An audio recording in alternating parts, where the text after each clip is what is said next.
Hipertensão, um mal silencioso. Quais são os riscos de você não tratar a hipertensão? A hipertensão, ela realmente é um mal silencioso. Mais de 90% das pessoas que têm hipertensão não tem nenhum sintoma. Quando apresenta algum sintoma, uma cefaleia leve, um sintoma de um pouco de tontura, de zumbido, porém, a maior parte das pessoas não tem nenhum sintoma. E a hipertensão, ao longo do tempo, ela aumenta muito o risco cardíaco, tanto de infarto quanto de AVC, que são as principais causas de morte no nosso meio. Então, os estudos mais atuais mostram que da população brasileira, 30% é hipertensa. 30% é extremamente comum, e desses 30%, 60% mais ou menos não estão adequadamente tratados. Então é um mal silencioso, a pessoa não sabe que tem e fica com um risco elevado até que seja feita uma avaliação adequada e o diagnóstico seja realizado. A hipertensão tem uma relação com a genética, mas, por outro lado, existem condições associadas, o que pode agravar a hipertensão ou trazer hipertensão. De todos os hipertensos, 90% nós não encontramos uma causa bem estabelecida. 90% é um fator conjunto genético que nós herdamos, então se tem um pai, a mãe que é hipertenso, nós aumentamos o risco, e associado aos fatores ambientais. Que fatores ambientais são esses? Sedentarismo, obesidade, cigarro, etilismo, o estresse crônico, a obesidade, o sono inadequado, muitas vezes com poucas horas ou horas que não tem qualidade.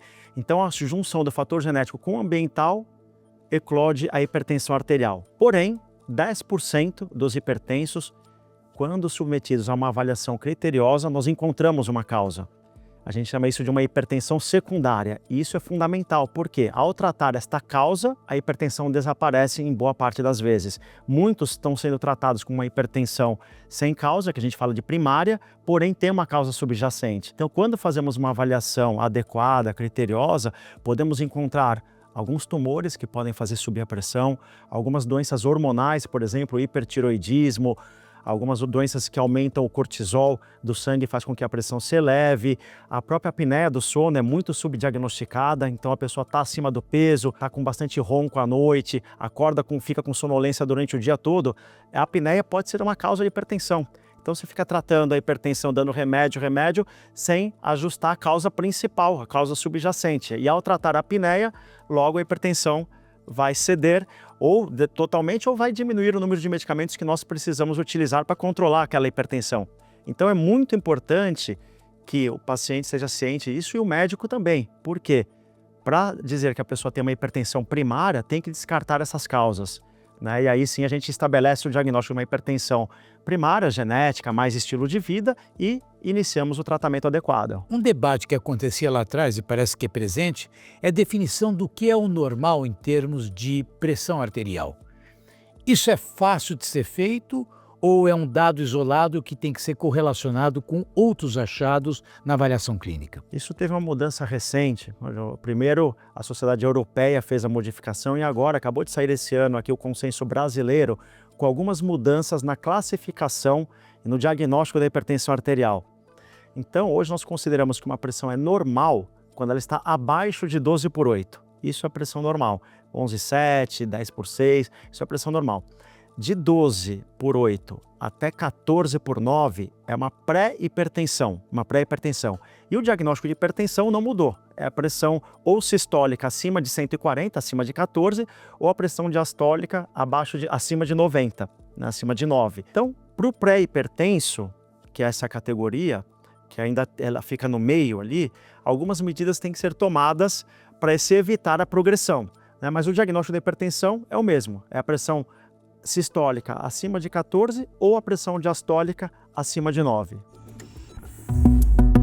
Ao redor do mundo, a hipertensão arterial afeta cerca de 1 bilhão de pessoas e leva a óbito aproximadamente 7 milhões todo ano.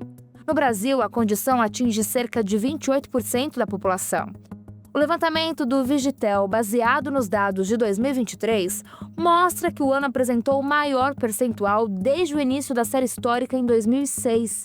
Com relação à incidência entre os sexos, os números mostram que a prevalência do diagnóstico é maior entre as mulheres do que em homens, em todas as 27 capitais do país.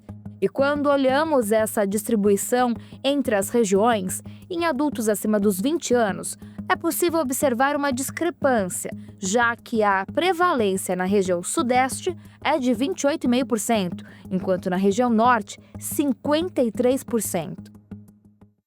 Quando você vai examinar um paciente, o paciente chega ao teu consultório, está tenso, porque ele, logicamente, vai ter lá uma série de respostas, mas ele está com medo do diagnóstico. O estresse, essa tensão, ela pode fazer com que a pressão esteja naquele momento mais alta? Sim, sim, nós pegamos com muita frequência isso, né? A primeira medida, principalmente do consultório, frequentemente ela vem mais elevada. Nós começamos a conversar com o paciente, a examiná-lo, a tirar a anamnese. Quando nós vamos repetir a segunda medida, após 10, 15 minutos, nós já verificamos que ela já cede um pouco.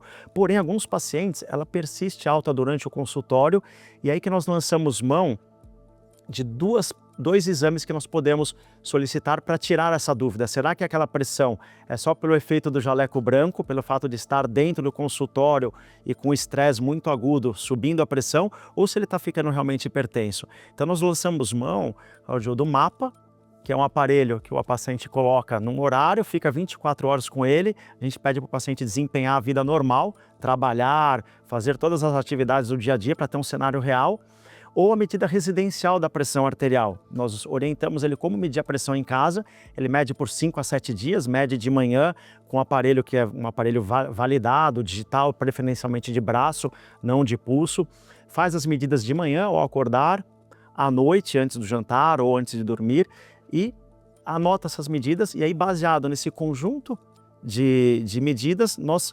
diferenciamos se ele está ficando realmente hipertenso ou se não foi só o efeito do jaleco branco durante o consultório. Então isso é muito importante, porque tem vários pacientes que estão tomando medicamento de forma desnecessária. Nós temos dois lados dessa estatística. Nós sabemos que dos hipertensos que estão andando aí na rua, 30% não sabem que são, exatamente pelo fato de ser silenciosa, e isso é um dado extremamente alarmante. Por um outro lado, você tem um percentual aí de 10 a 20% que estão com diagnóstico de hipertensão sem serem hipertensos. Por quê? Esteve no pronto-socorro com alguma queixa de dor, cefaleia, cólica renal, a pressão estava alta.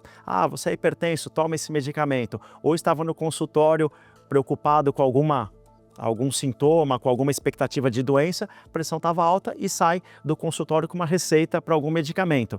Então é muito importante que essa avaliação seja feita de forma muito cautelosa, porque o diagnóstico de hipertensão, ele é um carimbo na vida do paciente. Então, a partir do momento que nós estabelecemos aquele diagnóstico, ele vai seguir, né? E vai incorrer em várias medidas que nós vamos tomar do ponto de vista de mudança de estilo de vida ou até de tratamento medicamentoso. Nessa linha, retire o sal e faça exercício físico. O que mais você recomenda que não medicamento? Isso é muito importante. As medidas não medicamentosas, muitas vezes elas são deixadas de lado, não são dado tanto atenção.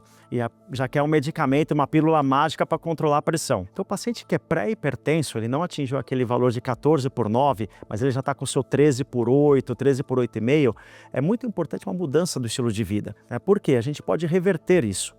Então, o emagrecimento, se a pessoa está com obesidade abdominal, manter a circunferência do abdômen abaixo de 102 centímetros ou o índice de massa corporal abaixo de 25, o estresse, um controle do estresse, dormir melhor, iniciar a atividade física se não estiver fazendo, e se estiver fazendo nós orientamos a forma adequada. É muito importante que faça o exercício físico aeróbico e o exercício físico também resistido, o exercício anaeróbio. Não fumar, se ele estiver fumando, parar imediatamente, um controle também da ingesta de álcool. E o sal é um pilar fundamental, devemos reduzir. Tem um estudo brasileiro mostrando que o brasileiro come o dobro de sal do que é o que é recomendado, que são 5 gramas.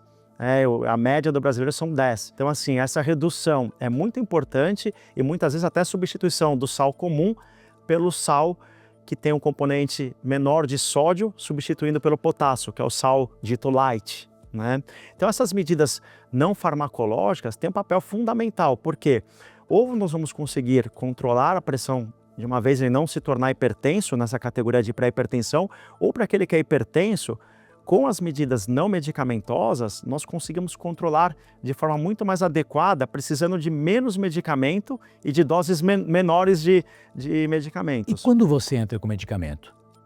Quando nós entramos com medicamentos, quando ele está já acima de 14/9, ou seja, um hipertenso já estabelecido, ou até quando ele está quase se tornando hipertenso, que está com 13,5/8,5 e ele tem um alto risco cardíaco, já tem placas de ateroma, de gordura no coração, tem um histórico familiar muito importante e as medidas não farmacológicas não deram certo, ele não conseguiu implementar todas aquelas medidas, nós entramos já com tratamento medicamentoso. Tem muita coisa nova em termos de medicamento? Tem medicamentos, a grande mudança, os medicamentos antigos, eles eram muito ruins, porque eles tinham que ser tomados 2, 3 vezes ao dia, porque a meia-vida era curta, e eles traziam muitos efeitos colaterais. Então era muito difícil convencer um paciente que muitas vezes não tinha nenhum sintoma da sua hipertensão, e nós tínhamos que dar um medicamento para ele, onde ele ia ter que parar a vida dele 3 vezes por dia para tomar o medicamento, e ainda poderia trazer efeitos colaterais. Então a aderência era muito baixa. Hoje os medicamentos atuais têm um índice de efeitos colaterais muito baixos, e tem uma grande vantagem. Muitos deles são associados, então quando nós precisamos dar 2, 3 medicamentos para o paciente, porque ele é um hipertenso mais severo, nós conseguimos com um medicamento, tem os 3 dentro do mesmo comprimido, tomando uma vez ao dia.